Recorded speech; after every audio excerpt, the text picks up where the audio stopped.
오늘 선택해서 함께 읽은 본문은 사도 바울이 갈라디아 교회와 교인들에게 쓴 편지 제일 앞에 나오는 짤막한 인사말 부분입니다. 오늘 본문이 그렇게 길지 않기 때문에 제가 설교를 하면서 이 본문을 헬라어 원문으로 읽으면서 개인적으로 번역도 하고 그러면서 이 인사말이 특별히 예수 그리스도에 대해서 강조하고 있다는 점을 발견을 했습니다. 그래서 제가 볼 때는 바울이 두 번이나 예수 그리스도를 아버지이신 하나님과 함께 언급을 하죠. 그러면서 자기의 사도권도 예수님과 하나님 아버지로부터 온 것이다 얘기하고, 또 갈라디아 교회와 교인들에게 하나님의 은혜와 평강이 있기를 원한다 하면서 그 은혜와 평강도 예수 그리스도와 아버지이신 하나님에게서 온다, 이렇게 두 번 언급을 하면서 어쩌면 바울의 설교를 듣는 사람들이 하나님을 이야기하는 것은 이해가 되는데 왜 자꾸 하나님과 함께 예수를 이야기하지 하는 그런 생각을 하지 않을까, 그런 생각을 바울이 했던 것 같아요. 그래서 내가 왜 하나님 아버지와 함께 예수 그리스도를 함께 언급하고 있는지 그 부분을 설명하기 위해서 특별히 오늘 본문의 4절과 5절에서 그 이야기를 하고 있는 것 같습니다. 그래서 오늘 본문에 보면 예수님께서 우리가 머물러 있던 그 죄악된 세상으로부터 구출하기 위해서 자기 자신을 내어주셨다 하는 그 사실, 그것이 우리에게는 우리를 구원해 주신 계기가 되기 때문에 감사의 제목이 될 것이고, 또 하나님께서 예수님께서 행하신 그 행동이 바로 아버지 하나님의 뜻을 따라서 되어졌다 하는 것을 볼 때 우리도 역시 예수님처럼 하나님 아버지의 뜻을 따라서 하나님이 원하시는 것은 무엇이든 해야 하고, 또 우리의 목숨을 드리는 일까지도 해야 한다 하는 점에서 예수님이 우리의 모범이 되신다, 이렇게 교훈을 받을 수 있을 것 같습니다. 그래서 오늘 본문의 전반적인 내용 개요를 이야기하니까 설교의 결론 부분을 미리 다 이야기한 것 같은데, 이제 본문을 살펴보면서 바울이 어떻게 이 이야기를 진행해 나가는가 하는 것을 나누려고 합니다. 아까 말씀드린 것처럼 오늘 본문 5절 말씀인데 한 절 한 절을 좀 현미경으로 본문을 들여다보는 것처럼 그렇게 분석하고 자세하게 살펴보면서 거기 나오는 내용들, 오늘 주제는 하나님의 뜻대로 하나님의 뜻에 따라 순종하셨다, 자기 자신을 드렸다 하는 것이긴 하지만 본문에 나오는 내용들을 전반적으로 다 살펴보려고 합니다. 먼저 1절 말씀입니다. 사람들에게서 난 것도 아니요 사람으로 말미암은 것도 아니요 오직 예수 그리스도와 및 죽은 자 가운데서 그리스도를 살리신 하나님 아버지로 말미암아 사도된 바울은, 이렇게 이야기합니다. 일단 본문을 살펴볼 때 번역된 우리 한글 성경보다는 헬라어 원문에 나와 있는 순서대로 살펴보려고 하는데, 먼저 이 편지를 쓴 발신자가 누군지를 밝히고 있습니다. 발신자는 사도 바울입니다. 우리 개역성경은 사도된 바울은 이렇게 얘기하지만 본문에는 사도가 되었다라는 표현은 없고 바울이 먼저 나오고 그 다음에 사도 이렇게 명사로 나옵니다. 그러니까 바울 사도는 뭐 이렇게 말할 수도 있고 사도 바울은 이렇게 말할 수도 있겠죠. 그래서 이 1절에서 바울은 갈라디아 교회와 교인들에게 인사를 하면서 그들에게 인사하는 자기 자신을 사도다라고 소개를 하고 있습니다. 여기 사도라는 말은 문자적으로 말하면 보냄을 받은 자라는 뜻입니다. 예전식 표현으로 하면 사신 이렇게 말할 수 있겠죠. 왕이 다른 나라에 사람을 보내죠. 그럴 때 이제 사신 이렇게 표현을 하는데 사신이라고 말할 수도 있고 이제 보냄을 받은 자들, 무리들 해가지고 이제 사도 그렇게 이제 말하는 것인데 그래서 일반적인 의미에서도 어떤 목적으로 보냄을 받은 사람은 모두 사도 이렇게 말할 수 있을 겁니다. 그래서 신약 성경에서도 그런 일반적인 예를 발견할 수 있는데 사도행전 13장과 14장을 보면 거기 안디옥 교회의 파송을 받아서 선교사로 나가서 사역하는 바나바와 바울에 대한 이야기를 계속하면서 거기 두 사도 이렇게 이야기를 해요. 우리가 일반적으로 바울은 사도로 알고 있지만 바나바는 사도는 아니거든요. 근데도 안디옥 교회에 의해서 보냄을 받았다라고 하는 것 때문에 13장과 14장에서 여러 번 바울과 바나바를 가리키면서 두 사도가 하는 그런 표현을 쓰는 것을 볼 수 있습니다. 또 한 곳은 히브리서 3장 1절인데 거기서 예수님에 대해서 이야기하면서 예수님이 우리의 사도이시다 이렇게 이야기를 하죠. 거기서는 이 예수님이 하나님 아버지에 의해서 우리에게 보냄을 받은 분이다 하는 그런 의미에서 사도라고 이야기를 하고 있습니다. 이것이 이제 일반적인 경우이고 특별히 기독교 교회 안에서 사용되는 의미를 보자면 예수님에 의해서 사도라고 하는 직책으로 임명받은 12사도 그리고 바울 같은 경우를 우리가 특별히 제한적인 의미에서 사도라고 부릅니다. 그래서 신약성경 안에서도 아까 말한 것처럼 일반적인 의미에서 사도라는 표현이 사용되는 경우들도 있지만 기독교회 안에서 사도라고 할 때는 12제자, 12사도와 사도 바울을 제외하고는 사도라고 불릴 수 있는 사람은 없습니다. 그러니까 이 시대에 누군가가 나타나서 내가 사도다 이렇게 말하면 그건 가짜일 가능성이 높은 거죠. 근데 이제 이 성경, 신약 성경 시대에도 이 바울은 사도행전 1장과 2장 그 부분을 살펴보면 원래 예수님을 따라다니던 제자가 12명이고 그들이 이제 제자 12제자에서 12사도가 되는데 그 중에 가룟 유다가 예수님을 배신하고 이제 자살해서 죽는단 말이에요. 그래서 이 12이라는 숫자를 채우기 위해서 한 명을 새로 뽑아요. 그런 이제 과정에서 마띠아라는 사람이 우리는 전혀 그 사람에 대한 정보를 알지 못하지요. 그 사도행전 1장에서 이 사람이 가룟 유다를 대신해서 사도로 세워졌다 하는 것 외에는 성경이 마띠아에 대해서 우리에게 얘기해 주고 있지 않기 때문에 이 사람에 대해서 모르지만 결국 그 사람이 가룟 유다를 대신해서 사도로 세워졌다 하는 것을 알 수 있습니다.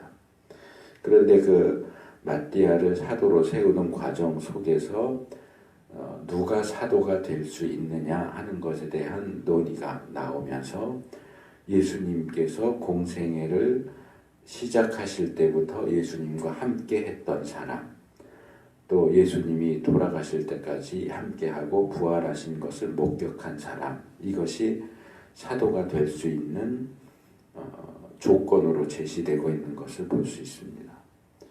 그래서 그런 조건을 갖춘 사람이 두 사람이 나오는데 그 중에서 이제 제비를 뽑아서 마띠아를 사도로 세우죠. 그런데 이것을 사도의 조건이라고 볼 때는 바울은 거기에 해당이 되지 않죠. 바울은 부활하신 예수님을 만나기는 했지만 예수님이 살아계실 때에 공생의 그 3년 기간 동안 예수님을 따라다닌 적도 없고 예수님을 알지도 못했죠. 그런 점에서 바울 사도는 다른 12사도와는 좀 다른 부분을 가지고 있기 때문에 그런 점에서 초대교회 안에서도 과연 바울이 사도가 맞냐, 예수님을 따라다닌 적도 없는데 해서 이 바울의 사도권에 대한 논란이 자주 있었던 것 같습니다. 그래서 제가 지난주에 설교하면서 고린도후서 7장 5절에서 12절 말씀을 나누면서도 이 고린도 교회에 있었던 바울에 대한 오해를 잠깐 이야기했는데 그것도 결국 사도권의 문제하고 연결이 되죠. 그래서 그런 바울이 과연 사도가 맞냐 하는 그런 이야기들에 대해서 바울은 내가 비록 예수님이 살아계실 때 예수님을 따라다닌 적은 없지만 하나님의 뜻에 의해서 부활하신 예수님께서 나를 사도로 세우신 것이 맞다라고 주장을 합니다.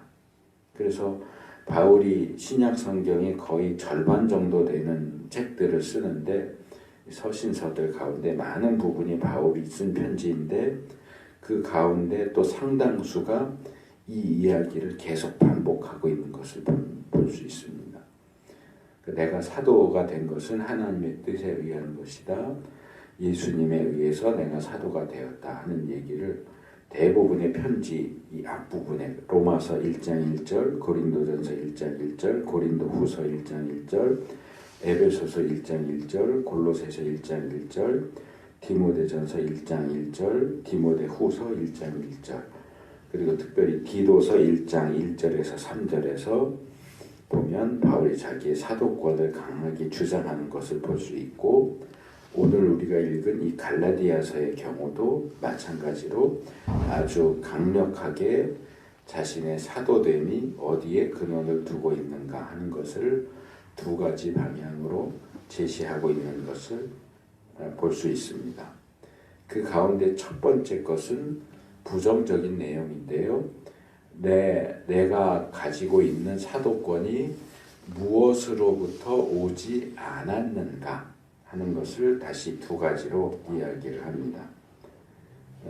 여기에 이제 보면 아니다에 해당되는 단어가 두 개가 나오죠. 하나는 우크라는 단어고 또 하나는 우데라는 단어입니다. 영어로 말하면 not하고 neither입니다.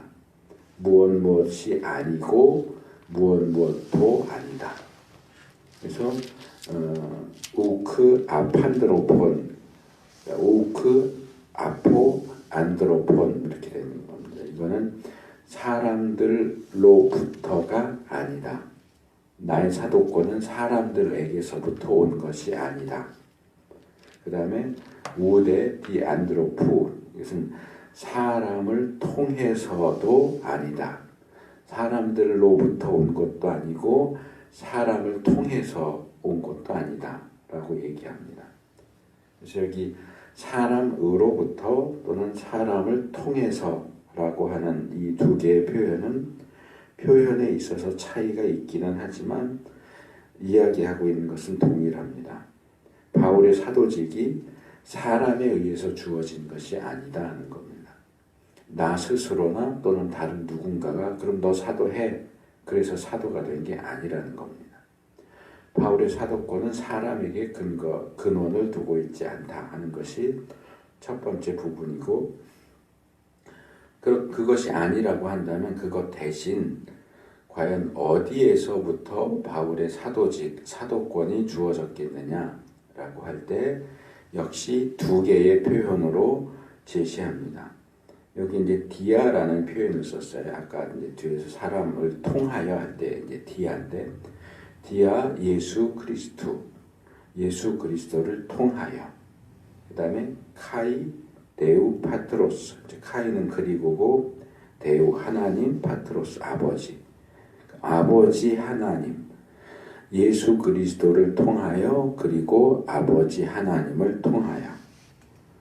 그래서 이 아버지 하나님을 이야기하면서 그 뒤에서 아버지 하나님을 조금 더 부연 설명을 하죠.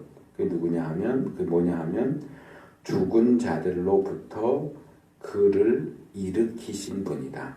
그러니까 예수님을 죽은 자 가운데서 부활시키신 분이 바로 아버지 하나님이다. 그렇게 이제 문장이 구성이 되어 있습니다. 그래서 나의 사도권은 예수 그리스도를 통해서 얻은 것이고 또 아버지이신 하나님으로부터 얻은 것이다 라고 얘기하면서 이 아버지이신 하나님을 특별히 예수님을 죽은 자들 가운데서 부활시키신 분이다 이렇게 소개를 하고 있는 겁니다. 이 부분에서 왜 바울이 이런 이야기를 하고 있는가를 좀 생각을 해볼 필요가 있습니다. 여러분이 만약에 여러분의 부모님을 예를 들어서 아버지를 잘 모르는 다른 사람에게 소개해야 하는데 딱 한 가지만 가지고 소개를 해라 이렇게 제한을 둔다면 어떻게 소개를 하겠습니까? 아무개의 아버지, 아무개의 남편 또는 아무개의 아들, 직업이 뭐다, 재산이 얼마나 있다, 취미는 뭐고 성격은 어떻다, 사람들이 좋아할 만한 장점이 뭐다, 이런 여러 가지 것들 가운데서 딱 하나만 가지고 소개를 해라 라고 한다면 무엇을 선택해야 아버지를 가장 잘 소개하는 내용이 될 수 있을까요? 제가 볼 때 바울이 처해 있는 상황이 바로 그겁니다. 물론 누군가가 바울에게 야 갈라디아 교인들한테 아버지 하나님을 소개하는데 딱 한 가지로만 소개해 이렇게 제한을 시킨 것은 아니지만 바울은 여러 가지로 아버지 하나님을 소개할 수 있는데도 불구하고 그 가운데서 딱 한 가지만을 선택해서 말하고 있다는 겁니다. 창조자이신 하나님, 구원자이신 하나님, 아버지이신 하나님, 우리를 사랑하시는 하나님, 그렇게 여러 가지로 이야기할 수도 있을 텐데 그 가운데서 딱 하나, 예수님을 죽은 자들 가운데서 부활시키신 분이다 라고 소개를 하고 있다는 거죠. 그렇다면 이런 소개말을 하나님을 특별히 다른 것도 아닌 예수님을 부활시키신 분이라고 소개하는 어떤 이유와 목적이 있지 않겠느냐 하는 거죠. 바울이 이런 소개말을 통해서 의도한 것이 과연 무엇이었겠느냐. 근데 여기만 1절만 봐가지고서는 그것을 확실하게 알 수 없고 이어지는 내용들을 계속 살펴봐야 바울이 이 인사말 1절에서 5절에 나오는 인사말을 통해서 뭘 얘기하고 싶은가 하는 것을 전체적으로 알 수 있을 것 같습니다. 그래서 2절로 넘어가면 함께 있는 모든 형제로 더불어 갈라디아 여러 교회들에게 이렇게 얘기합니다. 여기서도 바울은 두 가지 얘기합니다. 첫째는 이 편지의 발신자가 자기 자신 사도 바울이라 얘기하면서도 또 자기와 함께 있는 사람들, 또 다른 발신자들을 소개하고 또 하나는 이 편지의 수신자들, 누구를 대상으로 이 편지가 쓰여지고 있는가를 이야기합니다. 그래서 바울은 이제 인사말을 하려고 하면서 나뿐만 아니라 나와 함께 너희들에게 인사하려고 하는 사람들이 있다라고 얘기하면서 여기 헬라어 원문을 직역하면 그리고 나와 함께한 그 모든 형제들이 이렇게 얘기합니다. 여기서도 좀 생각을 해볼 게 있는데 이 사람들은 바울이죠. 바울과 함께 있는 자들이라고 소개를 하고 있습니다. 아마도 이 사람들은 정확한 그 멤버가 누군지 이름이 뭔지는 밝히지 않으니까 알 수가 없는데 아마도 바울의 선교팀에 속한 사람들일 것이고 바울이 사도권이 의심받으면서 저 사람 사기꾼 아니야? 우리가 지난주에 살펴본 것처럼 고린도 교회 같은 경우에 저 사람 이렇게 여기저기 다니면서 교회들 사람들 속여서 돈 뜯어내려고 하는 사기꾼 아니야? 이런 욕을 들을 때 아마도 바울과 바울과 한통속이라고 동일하게 욕과 비난을 받은 사람들이 아니었을까 생각을 해봅니다. 그런데 이 바울과 함께 한다라고 하는 것을 이런 쪽으로 생각할 수도 있지만 또 다른 쪽으로 생각을 한다면 이렇게 위대한 사도의 위대한 과업에 동참한다고 하는 것은 정말로 영광스러운 일이 아니겠는가 하는 생각을 하게 됩니다.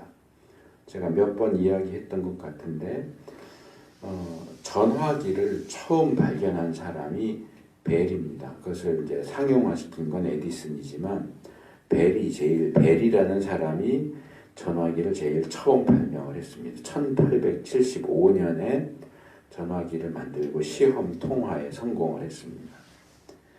여러분들은 이 벨의 조수가 누군지 압니까? 벨이 전화기를 발명하는 데 도움을 줬던 사람 혹시 알고 있을 수도 있고요. 뭐 모를 수도 있죠. 뭐 벨까지는 알지만 벨이 조수가 누군지까지 어떻게 알아?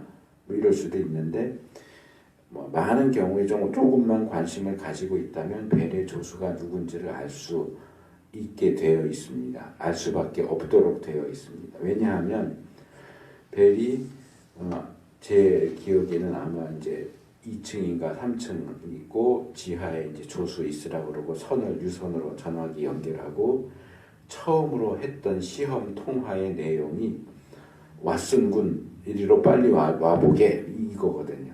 그러니까 대화가 역사에 남아있고 그 대화를 안다면 벨의 조수 이름이 와트슨이구나 하는 걸 알 수밖에 없죠. 그러니까 뭔가 급한 일이 벌어져서 시험 통화를 멋진 말로 해야 될 텐데 급하니까 빨리 와보라고 그 얘기한 게 처음 유선 전화기로 한 최초의 그 대화 내용이었단 말이에요. 이렇게 인류 역사의 기념비적인 사건에 자기의 이름이 올라가는 것은 정말 영광스러운 일이라고 생각이 됩니다. 반대로 벨 선생님 와보세요 이랬으면 더 어땠을지 모르겠는데 정말 발명한 사람의 이름이 아니라 조수의 이름이 역사에 남게 됐어요. 거기에 이름이 남겨지는 것은 정말 자랑스럽고 영광스러운 일이라고 할 수 있는데 바울의 선교 사역을 생각을 할 때 여기 이름도 나와 있지 않지만 하나님은 아시겠죠. 나와 함께한 이 사람들이라고 얘기할 때 그들이 바울의 그 위대한 일에 동참할 수 있었다는 것은 정말 영광스러운 일이라고 생각이 됩니다. 그래서 아마도 마지막 때에 우리 주님께서도 충성스러운 주님의 종들에 대해서 바울처럼 이렇게 말씀하시지 않을까. 이 사람들이 복음 전파에 그리고 내 몸된 교회를 세우는 일에 나와 함께 했던 사람들이다. 아무개 이 사람들이 나와 함께 했던 사람들이다. 마지막 심판대 앞에서 모든 사람들이 보는 앞에서 이런 말씀을 들을 수 있게 된다고 하는 것은 정말 영광스러운 일이 되지 않을까 생각이 들고요. 또 이 사람들은 또 바울에 의해서 형제들, 나의 모든 형제들이라고 이야기합니다. 뭐 조금 초점이 다른 이야기가 될 수 있는데 형제들이라는 이 표현이 나왔기 때문에 좀 나누고 싶은데 예전에 제가 자랄 때 중학교, 고등학교 때는 그런 게 없었는데 그 이후로 갑자기 한국 교회 안에서 서로를 형제님, 자매님 이렇게 부르는 그 표현이 제가 대학 들어갈 때쯤 돼서 1980년대 초부터 갑자기 퍼지기 시작을 했어요. 지금도 이제 아무개 자매, 아무개 형제 이렇게 이야기할 때 다른 사람을 그렇게 부르기도 하고 직접 그 사람을 향해서 아무개 형제님, 아무개 자매님 이렇게 부르기도 하죠. 근데 저는 오히려 그래서 그런 호칭을 사용을 하는 것을 통해서 오히려 그 호칭이 의미하는 바가 더 희석되지 않았는가 하는 생각을 하게 됩니다. 히브리서를 보면 히브리서 기자가 예수님께서 우리를 형제라고 부르기를 부끄러워하지 않으신다 하는 얘기를 2장 11절에서 이야기를 합니다. 예수님이 우리의 형제입니다. 우리의 형님입니다. 우리가 보통 그렇게 안 하지. 예수님을 주님, 예수님 이렇게 하지. 예수님을 형님 이렇게 부르는 경우는 거의 보기가 힘들죠. 그래서 우리한테는 좀 어색한 표현이 될 수도 있지만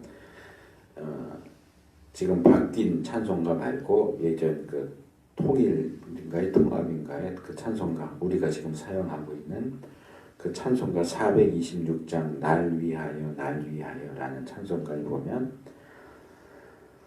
예수님이 날 위하여 형님같이 대신하여 중한 고통당했네 이런 가사가 나옵니다. 그러니까 바로 이 히브리서에 나오는 표현의 근거에서 예수님을 우리의 형님이라고 부르죠.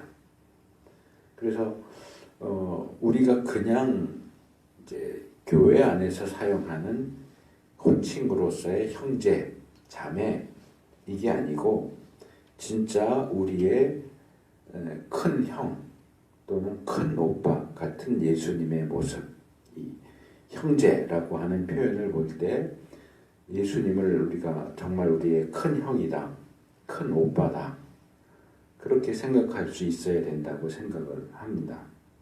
또 교회 안에서 다른 형제 자매에 대해서도 친형제라고 한다면 형, 누나, 언니, 오빠 이렇게 부르죠. 동생 이렇게 부르고 대하는 것이 필요하다고 생각합니다. 이 표현 그대로 우리가 정말 같은 교회에 다니는 나보다 나이가 많거나 어린 사람, 같은 교회를 다니지 않아도 같이 예수님을 믿는 다른 그리스도인들에 대해서 우리는 남이 아니야. 우리는 친형제나 마찬가지야. 라고 생각한다면, 정말 형제라고 생각한다면 우리가 이 호칭을 사용하는데도 좀 생각을 할 필요가 있다고 생각이 들어요. 교회 안에서 나이가 많은 사람 또는 나이가 적은 사람이 자기보다 나이가 적은 사람을 또는 자기보다 나이가 많은 사람을 형제님, 자매님 이렇게 부르는 것은 제가 볼 때는 오히려 상대방을 친형제로 생각하지 않는 것을 보여준다고 생각이 됩니다. 생각해 보세요. 친형제라고 한다면 자기 손 위의 형제를 형, 누나, 오빠, 언니 이렇게 부를 겁니다. 예를 들어서 진경이가 언니인 진경이를 부를 때 진아 자매님 이렇게 부르지 않을 거예요. 친형제라는 진아 언니 이름을 부르진 않겠죠. 언니 이렇게 부르든지 진아 언니 이렇게 부르지 진아 자매님 이렇게 부르는 것은 일반적이지 않아요. 오히려. 그리고 나이 많은 사람이 동생을 부를 때도 보통 아무개야 진아가 진경이를 부를 때는 진경아 이렇게 부르지 언니인데 동생한테 진경 자매님 이렇게 부르는 건 오히려 더 거리감이 있다고 생각이 들어요.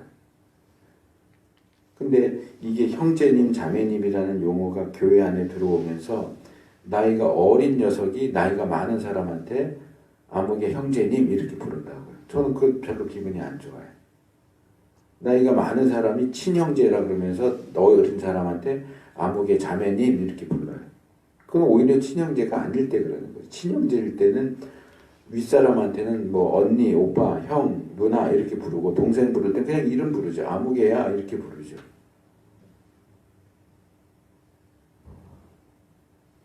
그래서 바울이 본문에서 자기와 함께한 자들을 형제라고 부르는 것도 역시 그냥 하는 호칭으로서의 형제라기보다는 그들을 자기의 친혈육처럼 정말 친동생들, 나이가 많은 사람은 형님으로, 나이가 어린 사람은 동생으로 여기는 그런 마음에서 형제들 이런 표현을 사용하지 않았을까 저는 그렇게 생각해요. 그 다음에 수신자들, 바울이 자기 편지를 받는 사람들에 대해서 이렇게 말하죠. 헬라어 원문에서 직역하면 그 갈라디아의 그 교회들에게 이렇게 되어 있습니다. 우리는 이 바울의 편지를 받는 대상을 간단하게 갈라디아 교회 이렇게 부르고, 그래서 이 편지도 갈라디아서 이렇게 부르죠. 그런데 본문을 자세하게 들여다보면 우리가 일반적으로 생각하는 것과는 조금 다른 그림이 그려져 있다 하는 것을 발견하게 됩니다. 첫째로 이 교회는 그 갈라디아, 그러니까 고유명사로서의 갈라디아, 이걸 이제 우리 성경에서는 갈라디아라고 번역을 했고요. 일반적인 용어로 말하면 이제 고을 지역입니다. 고을. 어른도 보고 애들도 보는 그 만화가 있고 영화로도 만들어진 것 중에 아스테릭스라고 하는 그 옛날 그 로마 시대에 나오는 키 조그맣고 힘센 사람 나오는 만화가 있어요. 그 사람이 바로 그 고을 지역 출신 사람으로 등장합니다. 고울이라고도 말하고 갈리아라고도 부르는 지역이 바로 이 지금의 터키 중부 지역인데, 여기가 바로 갈라디아 지역입니다. 이 갈라디아 지역에 이 교회가 있었다 하는 겁니다. 그래서 신약에 나오는 교회들을 보면 교회의 이름들이 다 이렇게 지역으로 불려요. 갈라디아 교회, 에베소 교회, 고린도 교회, 로마 교회, 안디옥 교회, 예루살렘 교회, 이렇게 지명을 따라 교회 이름이 불려지고 있단 말이에요.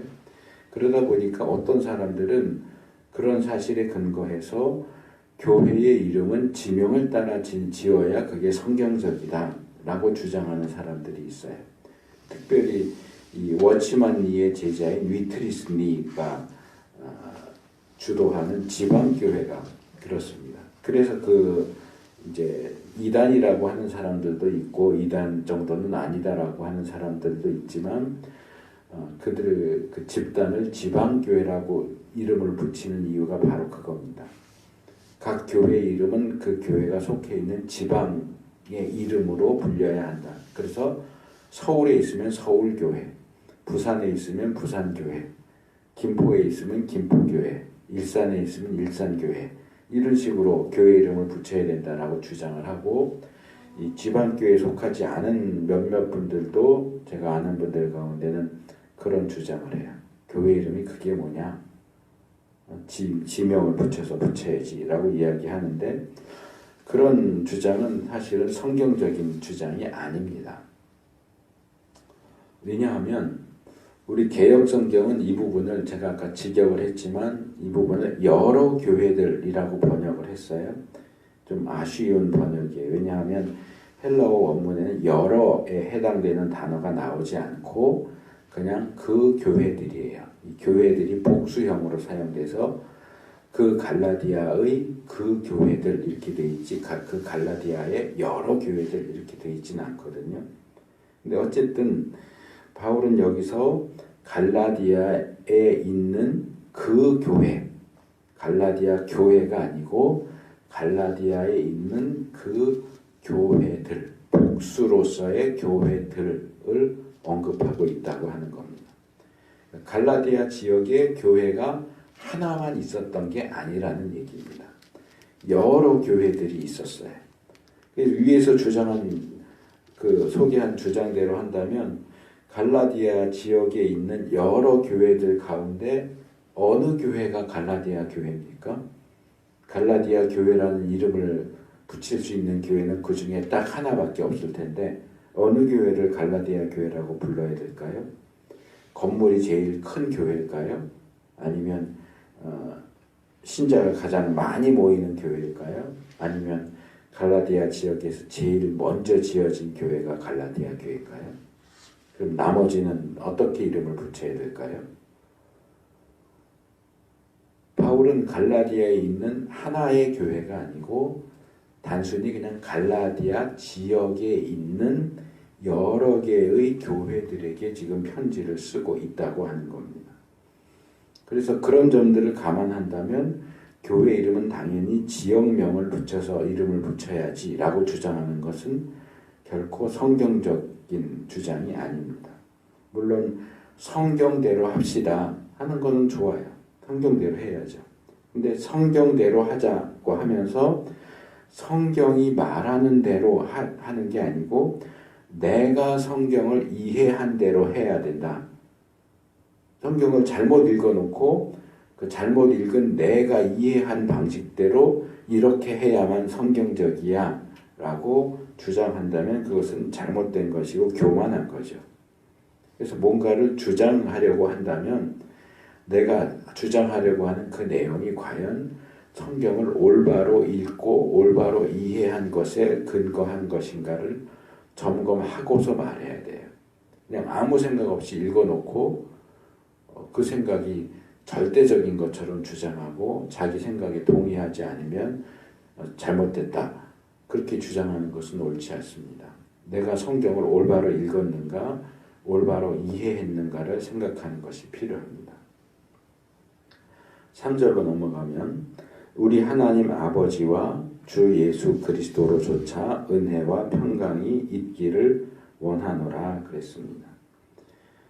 여기 바울 일행이 갈라디아 교회들과 교인들에게 비는 축복의 내용이죠. 두 가지입니다. 첫째는 은혜가 너희에게 그리고 평화가 이렇게 되어 있습니다. 원문에는. 그러니까 있기를 원하노라 이 표현은 안 나와 있고요. 생략되어 있는 거죠. 은혜가 너희에게 그리고 평화가 그럼 뒤에 말이 이제 당연히 따라오는 게 있기를 원한다거나 있으면 좋겠다든지 뭐 이렇게 나와야 되는데 이제 바울이 생략을 하고 있는 거죠. 이제 너희에게라고 되어 있는데 우리 개역성경은 너희에게를 원문에 있는 너희에게를 빼버리고 원문에 없는 있기를 원하노라를 이제 집어넣어 버렸어요. 아마 2절에서 갈라디아 여러 교회들에게라고 했기 때문에 굳이 뒤에서 또 너희에게를 반복하지 않아도 되지 않겠는가 해서 뺀 것 같고, 또 원문에 이제 나와 있진 않지만 평화가 은혜가 그리고 평화가 그리고 이제 뒷말이 안 나오니까 이게 있기를 아니면 있기를 원한다 이런 표현이 생략되어 있으니까 이해를 돕기 위해서 삽입한 걸로 보여요. 뭐 아주 잘못된 번역은 아니지만 그래도 번역의 경우는 가능한 한 원래의 내용을 그대로 반영해 주는 것이 설명이 필요하면 설명을 따로 뭐 각주로 붙이든지 하고 원문 자체는 원문 그대로 번역하는 것이 좋다고 저는 생각을 하기 때문에 좀 그런 점에서 좀 아쉽다라고 말씀을 드리는 거고, 바울 일행은 갈라디아 교회들과 교회들에게 은혜와 평강은 좀 기독교적인 용어라서 일반적으로는 잘 안 쓰는 표현이고 평화 이렇게 하면 될 것 같습니다. 은혜와 평화가 있기를 기원합니다. 이 은혜는 기독교적인 인사말입니다. 하나님께서 너희들에게 은혜 베풀어 주시기를 바란다 하는 축복의 내용이고, 이 평화는 구약에서 유대인들이 사용하던 인사말이 샬롬을 헬라식으로 표현을 한 거죠. 근데 이 샬롬도 평화도 하나님께서 은혜를 베풀어 주셔야만 누릴 수 있는 것이기 때문에 이 은혜와 평강은 내용상으로는 의미상으로는 구분이 가능하지만 서로를 떨어뜨려서 분리시켜서 볼 수는 없는 서로 이렇게 짝이 되는 표현이라고 볼 수 있습니다. 그래서 우리 그리스도인들은 서로를 향해서 그리고 세상과 세상 사람들을 향해서 이 하나님의 은혜, 은총과 평강, 평화를 빌어야 합니다. 믿는 사람들이 하나님이 주시는 은혜와 평화를 누리면서 살 수 있기를 비는 거야 더 말할 것도 없는 얘기고요. 하지만 또 우리가 믿지 않는다고 해도 이 세상과 이 세상 사람들도 역시 하나님이 주시는 은혜와 평화가 없이는 일상적이고 정상적인 삶을 살 수가 없기 때문에 그것을 빌어야 한다고 하는 것도 우리가 기억할 필요가 있습니다. 마태복음 5장 45절에 보면 하나님께서 해를 악인과 선인에게 비추시고 비를 의로운 자와 불의한 자에게 내리신다. 이건 이제 일반 은총이라고 얘기해. 믿느냐 믿지 않느냐를 떠나서 모든 인간에게, 인간 세상에게 하나님이 공통적으로 일반적으로 베푸시는 은혜인데, 그것을 만약에 제한해서 너희들은 나쁜 놈들이니까, 너희들은 믿지 않는 자들이니까 너희들한테 내가 해 안 비춰줘, 비 안 내려줘, 이러면 다 죽죠. 이것도 하나님의 은혜입니다. 일반적인 은혜죠. 그래서 우리가 그걸 위해서 빌어야 하고요. 구약의 경우 대표적으로 예레미야 29장 7절에 보면 너희는 내가 사로잡혀 가게 한 그 성읍이 평안하기를 힘쓰고 위하여 기도하라. 이는 그 성이 평안함으로 너희도 평안할 것임이라. 그래서 바벨론이 하나님을 믿는 국가가 아니지만 바벨론의 평화를 위해서 기도하라 얘기하죠. 또 디모데전서 2장 2절에도 임금들과 높은 지위에 있는 모든 사람을 위하여 하라, 기도해라. 이는 우리가 모든 경건과 단정한 중에 고요하고 평안한 생활을 하려 함이니라 얘기하죠. 그래서 우리가 믿지 않는 국가에 있다 할지라도, 기독교 국가가 아니라고 해도 지도자들이 믿지 않는 지도자라고 할지라고 하더라도 그들을 위해서 기도하는 것이 필요합니다. 성경은 그것을 우리에게 얘기합니다. 그래서 이것이 이 은혜와 평화가 우리가 빌 수 있는 가장 기본적인 축복의 기도가 되겠다 하는 것이고, 여기에 덧붙여서 하나 더 말씀을 드리고 싶은데요. 우리가 서로에 대해서 하나님의 은혜와 평화를 빌어주어야 하는 것은 사실이지만, 은혜와 평화를 빌어주는 것에만 그쳐서는 안 된다 하는 겁니다. 이 은혜와 평화를 빌어준다 하는 것을 조금 다른 식으로 표현하면, 저는 아주 단순하게 기도할게요 라고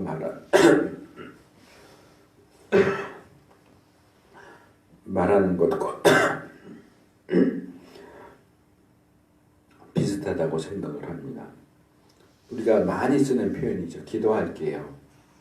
근데 이 기도할게요 하는 말처럼 위로가 되는 말도 없고, 하지만 뒤집어 보면 이 기도할게요 하는 말처럼 무책임하고 성의 없는 말도 없는 것 같아요. 우리는 힘들어하는 사람 앞에서 너무나 쉽고 또 무감각하게 기도할게요 라는 말을 내뱉는 것 같습니다. 아마도 제가 볼 때는 그런 태도를 책망하면서 야고보가 이런 말을 하는 것이 아닐까 생각이 들어요. 야고보서 2장 15절에서 17절을 보면, 좀 길지만 제가 읽어드리면, 만일 형제나 자매가 헐벗고 일용할 양식이 없는데 너희 중에 누구든지 그에게 이르되 평안히 가라, 더웁게 가라, 배부르게 하라 하며 그 몸에 쓸 것을 주지 아니하면 무슨 이익이 있으리요? 이와 같이 행함이 없는 믿음은 그 자체가 죽은 것이라. 여기서 야고보는 행함이 없는 믿음을 이야기하지만, 저는 이것을 행함이 없는 기도로 확장 적용할 수 있다고 생각을 합니다. 우리 주위에 헐벗고 굶주리는 형제 자매가 있어요. 그리고 그 사람에게 내가 줄 수 있는 것이 내 손에 있어요. 그런데 마음을 강팍하게 해서 그것을 손에 꽉 움켜쥐고서 손을 펼쳐서 나눠주지 않아요. 이 손을 움켜쥐지 말고 펼쳐서 나눠줘라 하는 것은 구약에서부터 명령되고 있는 내용입니다. 신명기 15장 7절 8절을 보면, 내 하나님 여호와께서 내게 주신 땅 어느 성읍에서든지 가난한 형제가 너와 함께 거하거든 그 가난한 형제에게 내 마음을 강팍히 하지 말며 내 손을 움켜쥐지 말고 반드시 내 손을 그에게 펴서 그 요구하는 대로 쓸 것을 넉넉히 구워주라, 이렇게 얘기합니다. 손 움켜쥐지 말고 쥐고 있는 거 그거 좀 펼쳐서 나눠줘라. 줄 수 있는 게 있는데 내 앞에 같은 교회 다녀요. 이 사람이 지금 형편이 너무 어려워서 굶고 다니고 옷도 제대로 못 입고 다녀요. 그러면 좀 지갑에서 꺼내서 줘도 되는데 절대로 주지 않아요. 그러면서 뭐라고 얘기해? 기도할게요. 먹을 게 생기도록 기도할게요.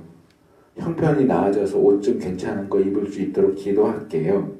립 서비스로 기도할게요. 축복의 말만 해요. 절대로 행동하지 않아요. 아픈 사람한테 뭐 먹으면 좋대던데 무슨 치료기가 좋대던데 그냥 말해요. 그리고 가면서 그러죠. 기도할게요. 그게 행함이 없는 기도예요. 말로만 축복하고 말로만 기도한다고는 뭐예요? 우리의 축복과 기도가 우리의 행동과 함께 가야 됩니다. 기도할게요 그랬으면 반드시 기도해야 하는 것이 필요할 뿐만 아니라 기도할게요 하면 기도와 함께 뭔가 내가 할 수 있는 행동도 같이 취하면서 기도할게요 해야지 아무것도 안 하는 대신 그냥 내가 말로 집에 가서 한두 마디로 당신 기억하고 기도할게. 내 손에 너 줄 만한 것이 있긴 하지만 그건 절대로 안 줄 거야. 난 기도만 해줄 거야. 하는 의미로 기도할게요. 축복합니다. 하는 건 사실상 아무 의미가 없어요. 바울과 함께한 형제들은 갈라디아 교회와 교인들에게 하나님의 은혜와 평화가 임하기를 축복하죠. 그러면서 이 축복이, 이 복이 어디로부터 오는지 그 출처와 기원을 두 가지로 밝히고 있습니다. 첫째는 너희의 아버지 하나님으로부터 아포 네우 파트로스 휘민 너희의 아버지 하나님으로부터 두 번째는 카이 큐리오 예수 그리스도 그리고 주 예수 그리스도 너희의 아버지 하나님과 주 예수 그리스도로부터 은혜와 평화가 너희에게 있기를 1절에서 바울이 자기 사도권의 기원을 밝히면서 예수 그리스도를 통하여 그리고 아버지 하나님을 통하여 라고 했는데 여긴 순서가 바뀌어서 아버지 하나님이 먼저 나오고 뒤에 예수 그리스도가 뒤에 나오죠. 그러니까 예수 그리스도, 아버지 하나님, 예수 그리스도 이렇게 이제 순서가 바뀌어서 나오고 1절에서도 뒤에 나오는 아버지 하나님이 뒤에 나오면서 그 아버지 하나님을 예수님을 죽은 자들 가운데서 다시 살리신 분 이렇게 설명을 하는 것처럼 여기서도 아버지 하나님 나오고 주 예수 그리스도 나온 다음에 주 예수 그리스도를 4절에서 길게 설명을 하고 있어요. 은혜와 평화가 아버지 하나님으로부터 온다는 사실은 뭐 굳이 설명할 필요가 없을 겁니다. 여기서 문제가 된다고 하는 것은 그 은혜와 평화가 아버지 하나님과 마찬가지로 예수 그리스도로부터도 주어진다고 하는 사실입니다. 제가 설교를 시작하는 부분에서 지적한 것처럼 어떻게 인간인 나사렛 예수가 신이신 아버지 하나님과 동일하게 사도권의 출처가 될 수 있는가, 또 복의 근원과 출처가 될 수 있느냐 하는 문제가 제기될 수 있다고 생각했던 것 같아요. 그래서 이 5절 중에서 제일 긴 절이 4절인데 이 4절이 예수 그리스도가 누구신가, 예수 그리스도가 무엇을 하셨는가. 그러니까 다시 말하면 이 4절 말씀은 어째서 예수님이 하나님 아버지와 함께 은혜와 평화의 출처와 근원이 되실 수 있는가, 그분이 어떤 분이시길래 그런가 하는 것에 대한 이유의 설명이라고 말할 수 있는 거죠.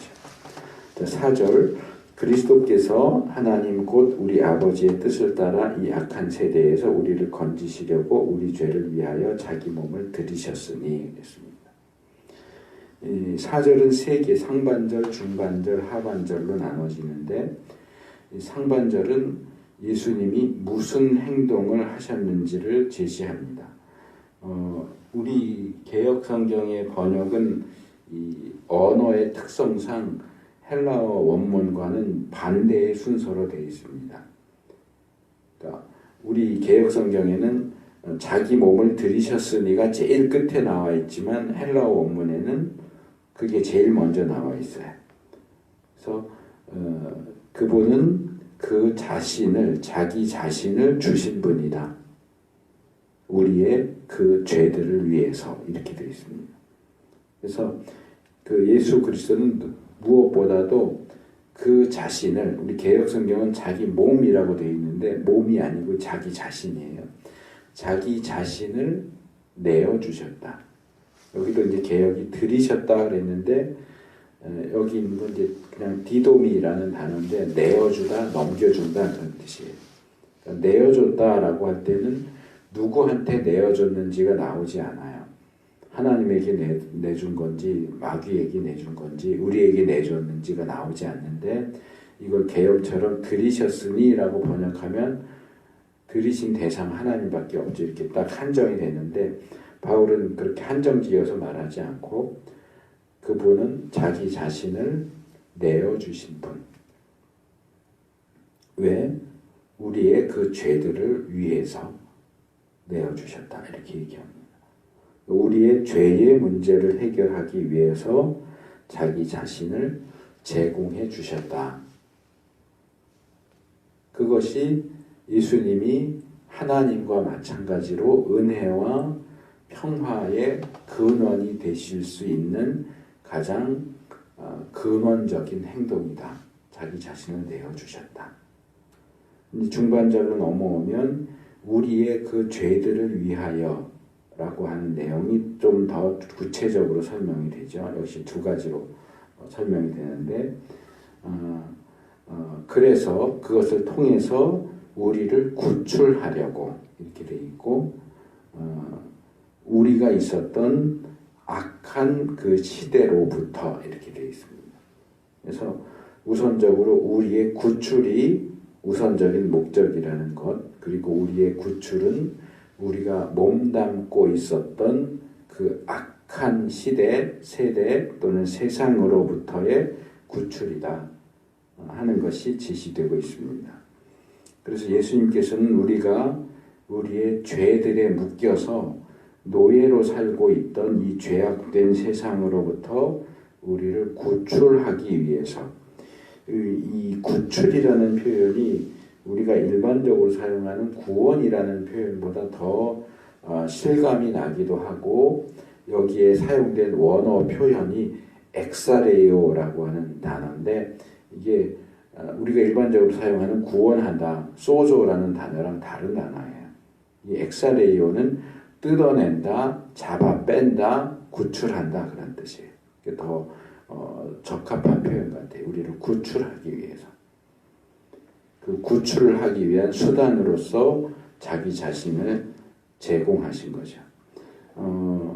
영화 같은 데 많이 나오는 장면을 예를 들어서 설명을 하자면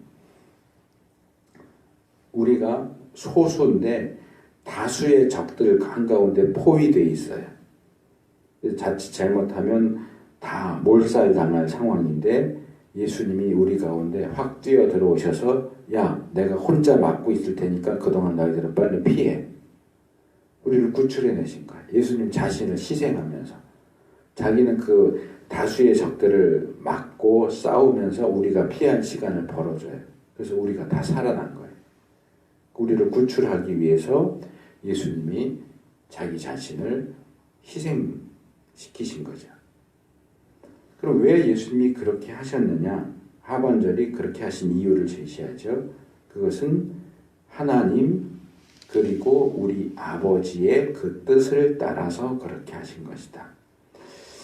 이 부분에 있어서 우리 개역 성경은 그냥 조금 쉽고 단순하게 하나님 곧 우리 아버지라고 번역을 하고 있어요. 하나님 곧 우리 아버지. 근데 헬라어 원문을 직역하면 그 하나님 그리고 우리 아버지 이렇게 돼 있어요. 뭐 두 개의 표현상이 있어서 차이가 그렇게 커 보이진 않는데 개역이 표현한 것처럼 하나님이 곧 우리 아버지이신데 우리 아버지이신 하나님이라고 표현을 할 거라면 여기 있는 것처럼 이 헬라어 표현을 이렇게 쓰지 않아도 충분히 표현이 가능한데 굳이 쉽게 표현할 수 있는 것을 조금 어려운 단어를 사용한 건 아닌데 좀 어려운 방식의 표현을 사용하고 있는 것으로 보여요. 그래서 왜 이런 식의 표현을 썼을까를 생각을 해보니까 제 생각에는 여기서 바울이 하나님보다도 우리 아버지를 더 강조하려고 그렇게 한 것이 아닐까 생각이 들어요. 이 두 표현의 뉘앙스의 차이가 크지는 않지만 좀 이렇게 설명을 할 수 있을 것 같아요. 개역의 번역은 우리 아버지이신 그 하나님의 뜻을 따라서 그렇게 하신 거다. 하나님의 뜻을 따라서 했고 그 하나님은 우리 아버지이시다. 우리 아버지이신 그 하나님의 뜻을 따라 이렇게 단순하게 표현을 하고 있다면 원문이 강조하고 있는 내용을 좀 부각시켜서 말하자면 그 하나님의 뜻을 따라서 하셨는데 그 하나님이 누구시냐 하면 바로 우리 아버지야 라고 얘기하는 거예요. 그냥 우리 아버지이신 하나님 이거 하고 하나님이 바로 우리 아버지이신데 이렇게 얘기하는 거는 조금 강조점의 차이가 있죠. 그러니까 우리의 구출을 원하시고 계획하신 하나님이 바로 우리의 아버지이시다라는 사실을 강조하고 있는 거죠. 그냥 하나님의 뜻을 따라서 하셨다가 아니고 우리의 아버지이신 하나님의 뜻을 우리 아버지의 뜻을 따라 하셨다라는 것이 더 강조되고 있다고 하는 거죠. 뭐 결국 그냥 하나님의 뜻을 따라서 하셨다고 하거나 우리 아버지의 뜻을 따라 하셨다고 하나 의미에 큰 차이는 없는데 그런 미세한 차이를 가지고 뭘 얘기할 수 있겠느냐 할 수도 있는데 제가 이 부분을 좀 고민을 하면서 이게 1절에서 제가 제시했던 문제 바울이 아버지 하나님을 예수 그리스도와 연결시켜서 소개하면서 특별히 그 하나님은 예수님을 죽은 자들 가운데서 부활시키신 분으로 소개하고 있는 이유가 뭐냐, 의도가 뭐겠느냐 하는 것을 이 부분과 연결시켜서 생각할 수 있지 않을까 생각을 해봤습니다. 같은 질문일 수 있어요. 바울이 1절에서 하나님을 소개할 수 있는 수많은 표현들을 놔두고서 굳이 예수님을 부활시키신 분으로 소개하는 이유가 무엇일까? 또 여기 4절에서 하나님이 당연히 예수님의 아버지이신데도 불구하고 굳이 그분을 우리의 아버지라고 소개하고 있는 이유가 무엇일까? 이 1절에서 5절 내용을 전반적으로 살펴보면 바울은 여기서 예수님을 특별히 우리의 구원자로 제시하고 있는 것을 볼 수 있습니다.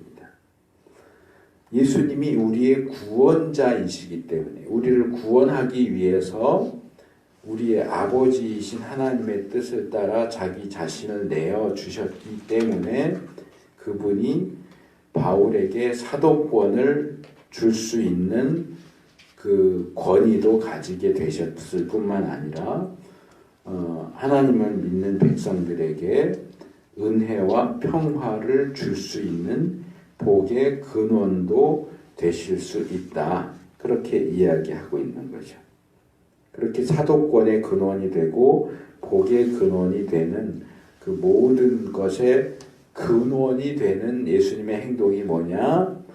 우리를 위해서 자신을 내어주시는 행동인데 그런 예수님의 행동조차도 예수님 자신이 아니라 우리의 아버지 되시는 하나님으로부터 비롯되었다 하는 사실입니다. 그래서 조금 거스르게 들릴 수도 있는데 제가 정확하게 표현을 할 테니까 정확하게 들어주세요. 예수님은 그냥 아버지 하나님의 뜻에 순종해서 행동하셨을 뿐이다. 예수님은 그냥 아버지의 뜻을 행한 것 뿐이다. 이렇게 표현하면 예수님의 구원 사역을 너무 비하시켜서 말한 거 아니냐, 예수님을 너무 깎아내리는 거 아니냐, 상당히 좀 거슬리는데 하고 생각할 수도 있어요. 그런데 바로 요게 오늘 본문이 그리고 성경 전체가 이야기하는 내용이고, 그게 정당한 표현이라는 것을 여러분들이 좀 아셨으면 좋겠어요. 이 시대의 기독교는 사실 어느 시대나 그래왔지만 많이 불균형하게 치우친 부분을 가지고 있습니다. 그게 뭐냐 하면 여러 가지가 있지만 이 본문 내용과 연결시켜서 얘기한다면 우리의 관심을 너무 구원에만 초점을 맞추다 보니까 너무 성자 예수님에게만 강조점을 두게 된 거예요. 너무 예수님에게만 강조점을 두다 보니까 상대적으로 성부 하나님을 소홀히 여기는 그런 경향을 가지고 있어요. 성자 예수님이나 성부 하나님이나 다 삼위일체 하나님이신데 그게 뭐가 달라? 그게 그거지? 아니요, 그렇지 않아요. 성경은 그 부분에 있어서 굉장히 분명하게 얘기합니다. 이 주제를 다루는 중요한 책이 하나 있는데요. 이 IVP 출판사에서 번역돼 나왔어요. 톰 스메일이라는 사람이 쓴 잊혀진 아버지라는 책이에요. 잊혀진 아버지. 이 책에서 이 톰 스메일이라는 사람이 뭘 얘기하느냐 하면 삼위일체 안에서 특별히 성부 하나님과 성자 예수님의 관계를 다루면서 현대교회 안에서 성자 예수님에 대한 지나친 강조가 성부 하나님을, 아버지 하나님을 잊혀지게 만들었다라고 지적을 하고 있어요. 이 책에서 다루고 있지는 않지만 저는 몇몇 교회, 다수의 교회들에 있어서 성령 하나님에 대한 지나친 강조가 역시 동일하게 성부 하나님에 대한 성부 하나님을 잊혀지게 만드는 그런 결과를 가져오지 않았는가 하는 생각을 합니다. 기도를 예를 들어서 설명을 할게요. 우리가 누구한테 기도합니까? 여러분들은 누구한테 기도합니까? 하나님한테 기도하겠죠. 그럼 삼위일체 하나님 가운데 누구한테 기도합니까? 누구한테 기도해야 됩니까? 그 부분에 들어가면 다 멍해져요. 그냥 하나님한테 기도하는 거지 삼위일체 가운데 하나님 가운데 누구한테 기도하냐니? 삼위일체 하나님 모두한테 다 기도하는 거 아니야? 아니요, 틀렸습니다. 땡입니다. 우리의 기도의 대상은 성부 하나님입니다. 성경의 가르침을 요약해서 표현하면 이렇게 얘기할 수 있습니다. 우리는 성부 하나님께 기도합니다. 성부 하나님께 성자 예수님의 이름으로 성령님의 도우심을 받아서 기도합니다. 성자 예수님에게 기도하는 거 아닙니다. 성령 하나님에게 기도하지 않습니다. 성부 하나님께만 기도합니다. 예수님의 이름으로 기도하죠. 성령님이 우리의 기도를 도우시죠. 하지만 성령님에겐 기도하지 않습니다. 성자 예수님에게도 기도하지 않습니다. 그것이 성경의 가르침입니다. 또 그걸 들으면서 그거는 신학자들이 만들어낸 거 아니에요? 아니요. 성경이 그렇게 가르치고 있다. 성경이 분명히 삼위일체 하나님을 구분해서 우리의 기도의 대상은 성부 하나님이고 성자 예수님은 우리가 예수님의 이름으로 기도하는 거고 성령 하나님은 우리의 기도를 도우신다라고 얘기하는데 우리는 그걸 막 뒤섞어 가지고 마구잡이로 성자 예수님한테도 기도하고 성령 하나님한테도 기도하고 뒤죽박죽으로 다 뒤섞어 버려요.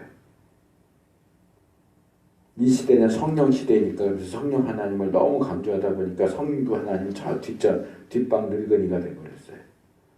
구원을 강조하다 보니까 예수님 이러다 보니까 아버지 하나님은 저 뒷방 늙은이가 돼버렸어요.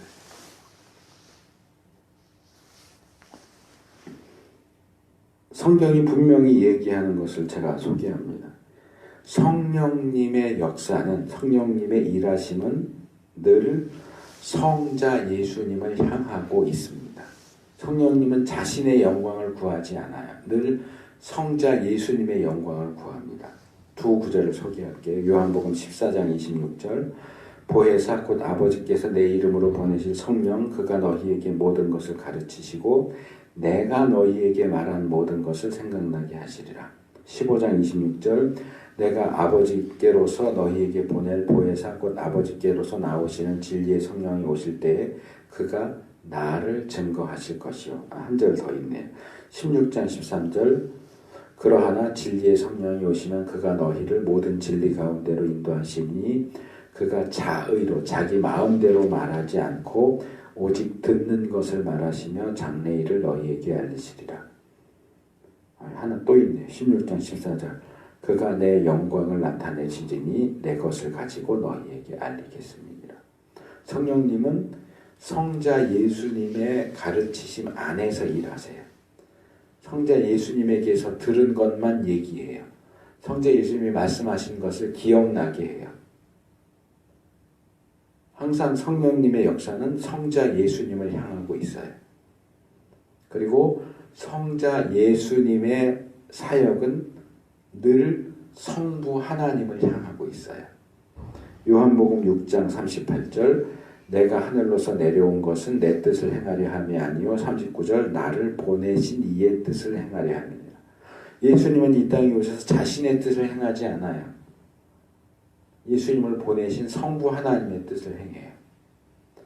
예수님도 하나님이고 성부 하나님도 하나님도 그 뜻이 그 뜻이지. 아니요. 그럼에도 불구하고 예수님은 내 뜻과 나를 보내신 이의 뜻을 구분해서 말씀을 하시고 나는 내 뜻을 행하기 위해서가 아니라 나를 보내신 분 성부 하나님의 뜻을 행하기 위해서 왔다라고 예수님 자신이 그렇게 말씀을 하세요. 고린도전서 15장 24절 그 후에는 나중이니 저가 모든 정사와 모든 권세와 능력을 멸하시고 나라를 아버지 하나님께 바칠 때라. 구원을 위한 모든 일을 하신 후에 최종적으로 예수님이 그 사역을 통해서 얻으신 모든 정사와 권세와 능력과 나라를 누구한테 바치느냐? 아버지 하나님께 바친대. 자기가 가지지 않아요. 성자 예수님이나 성부 하나님이나 똑같은 하나님인데 뭐 바치고 자시고 할 게 뭐 있어? 바치고 자시고 할 게 뭐 있으면 바울은 왜 이 얘기를 여기다 썼냐 말이에요. 왜 성자 예수님이 성부 하나님께 나라를 바치신다고 썼을까요? 성자 예수님이 성부 하나님을 위해서 일하신다는 성령 하나님은 성자 예수님을 위해서 일하시고 성자 예수님은 성부 하나님을 위해서 일하세요. 이렇게 예수님은 전적으로 아버지의 뜻을 행하는 일에 전심전력하셨어요. 그런 예수님의 하나님 아버지의 뜻에 대한 철저한 복종을 통해서 우리의 구원이 이루어질 수 있었다. 예수님이 하나님의 뜻에 이렇게 복종하지 않으셨다면 어떻게 우리가 구원을 얻을 수 있었겠느냐. 예수님의 이런 모습과 태도는 예수님이 직접 가르쳐 주셨던 기도 가운데 뜻이 하늘에서 이룬 것 같이 땅에서도 이루어지이다 라는 내용을 직접 실천하신 것이고 우리도 예수님의 본을 받아서 하나님 아버지의 뜻을 이 땅에서 이루기 위해서 최선의 노력을 기울여야 됩니다. 마지막 5절 영광이 저에게 세세토록 있을지어다. 아멘. 이 5절은 4절에서 설명한 예수님에게 영원한 영광을 돌리는 내용이죠. 이 이야기 흐름상 여기 사용된 남성 단수 저에게라고 번역했는데 그에게죠. 그에게는 4절에 나오는 예수님을 가리키는 것으로 볼 수 있습니다. 물론 삼위일체 교리를 감안하면 꼭 성자 예수님만이 아니라 성부 하나님 또 본문에 나오진 않는 성령 하나님까지 포함하는 내용으로도 볼 수 있겠죠. 그래서 그에게 그 영광이 그 시대에서 그 시대로 영원히라고 이야기하고 있죠. 여기도 배역이 3절에서 또 삽입한 있을지어다가 들어있는데 이것도 역시 원문은 나오지 않고 생략됐지만 뭐 집어넣는 것은 가능합니다. 이렇게 예수님께서 순종하셔서 하나님 아버지의 뜻을 이루셨기 때문에 예수님에게 돌려지는 찬양이고 동시에 삼위일체 하나님에게 돌려지는 찬양이죠. 근데 우리가 하나님의 뜻에 순종한다고 해서 우리도 이런 찬양을 받게 될 거다. 그건 아닌 것 같아요. 이 찬양은 예수님이 하나님이시기 때문에 돌려질 수 있는 찬양이죠. 우리의 경우에는 바울이 고린도전서 4장 5절에서 말한 것처럼 그때 각 사람에게 하나님께로부터 칭찬이 있으리라. 칭찬받는 것 정도. 우리가 영광을 세세무궁토록 받는다. 그거는 우리에게 해당되지 않는 거고 그건 예수님이니까 가능한 거고 우리는 칭찬받는다 정도로 생각하면 될 것 같습니다. 오늘 우리가 이 5개의 구절을 살펴보면서 본문을 좀 자세하게 현미경으로 들여다보듯이 좀 자세하게 봤고 종합 선물 세트를 펼쳐보듯이 이것저것 하나씩 다 살펴보면서 거기서 발견할 수 있는 다양한 주제들을 말씀을 드렸습니다. 근데 그 가운데서도 가장 중요한 주제는 예수님이 아버지이신 하나님의 뜻에 철저하게 순종해서 자기 자신을 내어드리셨다 하는 겁니다. 그 순종을 통해서 우리가 구원을 얻을 수 있었다 하는 겁니다. 보통 그렇게 설명하는 분들이 있는데 우리가 죄를 지어서 아버지 하나님은 너무 많이 화가 나 있고 보통 가정 안에서 아이가 잘못해서 아버지가 막 화를 내면 엄마가 중간에서 아버지도 달래고 아이들도 빨리 가서 잘못했다고 그래 이렇게 중간에 이 중재와 화해 역할을 하는 것처럼 마치 아들이신 예수님이 화가 나신 성부 하나님을 달래면서 자기가 십자가에 죽으심으로 화나신 아버지와 우리를 화해시키는 것처럼 그렇게 설명하는 경우들이 가끔 있는데 그렇지 않아요. 처음부터 아버지 하나님께서 우리와의 화해, 우리의 구원을 계획하고 계셨고 뜻하고 계셨고 예수님은 성부 하나님이 가지고 계셨던 그 뜻을 순종해서 이루신 것이다. 그래서 우리도 그 예수님의 순종을 본으로 삼아서 우리도 역시 아버지 하나님의 뜻을 이루기 위해서 최선의 노력을 기울여야 하겠다 하는 것이 오늘 본문이 우리에게 제시하는 교훈입니다.